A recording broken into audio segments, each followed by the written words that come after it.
In this second tutorial, we will find the first derivative and use it to calculate slope.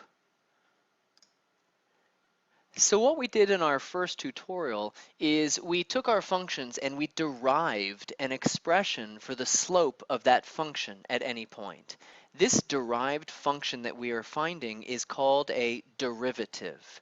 And there's a symbol for derivative. It's f prime of x. This is not a 1. This is like it's sort of like an apostrophe, I guess. It's called a prime symbol. This is read f prime, or the first derivative. F prime is the same thing as slope, which is the limit as h approaches 0 of our difference quotient, f of x plus h minus f of x divided by h. So this ultimately is the formal definition for finding the first derivative. I'm going to put formal definition showing all of the steps that we've been doing so far in these notes is considered the formal definition, the long way, if you will. And yes, it is important for you to understand and to be able to do this using the formal definition. I am going to show you a very fast shortcut trick, sort of to double check yourself, but I do need for you to be able to do it by the formal definition. So this first derivative, f prime of x, represents the expression for slope. It's important for you to understand that the first derivative gives us slope of the tangent line to our function. So another way I could ask you, and this is our final problem here, another way that I could ask you, instead of giving you a function like j of x and saying calculate the slope of the tangent line, I could simply just say find the derivative. It's the same exact steps. It's the same exact question that I'm asking you, or telling you, I guess. So we're looking for j prime in this case, because if we're talking about j of x, then we're talking about the first derivative of j of x. And that, again, I like to know that it's equal to m. It's equal to slope.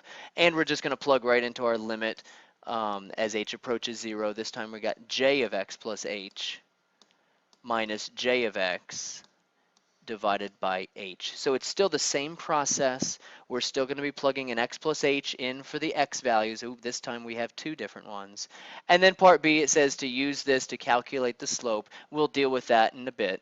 So let's do our algebra. The limit symbol is going to attack itself on all of these steps until we can cancel out this h. So x plus h is going to go into the j function. Now it's going to go in two different spots. It's going to go here and it's going to go here. So we've got 3x plus h squareds minus 5x plus h. That's what j of x plus h will be. And then we'll subtract all of j of x. So I'll put it in parentheses since there is more than one term. And that's all over h. So now we have the limit as h approaches 0. We have some things to FOIL and then distribute, and if it takes you 2 steps to do what I'm about to do, that's fine. What I need to do first is square the binomial and get x squared plus 2xh plus h squared, but then I'm going to distribute the 3, so I'm going to have 3x squared. Instead of the plus 2xh, it's going to be plus 6xh, and then instead of the h squared, plus 3h squared. So again, if you need to either come off to the side to do that or do this in 2 different steps, that's fine. I'm going to distribute the negative 5 and get negative 5x and negative 5h. Let me continue this line. And then negative 3x squared, I'm distributing this, and positive 5x. And it's all over h. So we still have plenty of terms. Everything that comes out of this set of parentheses will cancel away with its opposite that's over here. And we've done that. Every term that's left should have an h in it, and that is still true. So I'm going to factor out that h so that I can cancel it away. Taking the h out of all 3 of these terms, I'll be left with 6x, I'll be left with 3h, and I'll be left with negative 5. All over h, and now that h can, that common factor is gone, and I finally will have an expression that I can plug a 0 for h in. And when I plug this 0 in, right here for that h, I get my expression of 6x minus 5. And that is my slope, and that is j prime of x, the first derivative. So we have an expression for slope, 6x minus 5, and all I need to do with that expression is plug whatever x coordinate I want, and in this case, what am I looking for? I'm looking for the slope at the point 312, so the slope of the point 312 will be equal to, let's plug a 3 in here, and I get 18 minus 5 is 13. That's what the slope at that specific point is. So this is considered the formal definition of derivative, the formal definition, and it is important for you to be able to master this. I am going to show you a little trick. It's called the power rule, and it's real easy to find a first derivative using the power rule. If I give you a function, 3x squared minus 5x, the power rule to find the first derivative is really simple. You take each term, you take the exponent of the term, you multiply that to the coefficient of the term, and you drop the exponent by 1 degree. So this first term, this 3x squared for the first derivative will become 2 times 3, which is 6, and x squared turns into x to the first. That's where 6x is coming from.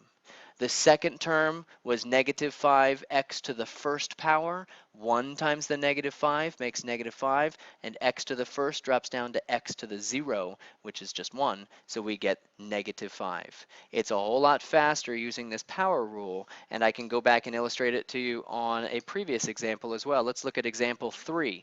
Here's our m of x. To find the first derivative, all we need to do is take the exponent 2, multiply it to the coefficient 1, which is 2 times 1 is 2, and x squared turns into x to the first. And there we go. Where is it? 2x to the first. If we had this term, we have something like 3x to the 0 power. Of course, 0 times our coefficient makes this whole thing 0. That's why there's no more parts to our derivative. We can check our last one, or our first one, I guess. Example 2, we're given x squared. Simple first derivative is just 2 times x to the first, and there it is, 2x. So, like I said, I want you to be able to master how to use the formal definition and show all of this algebra.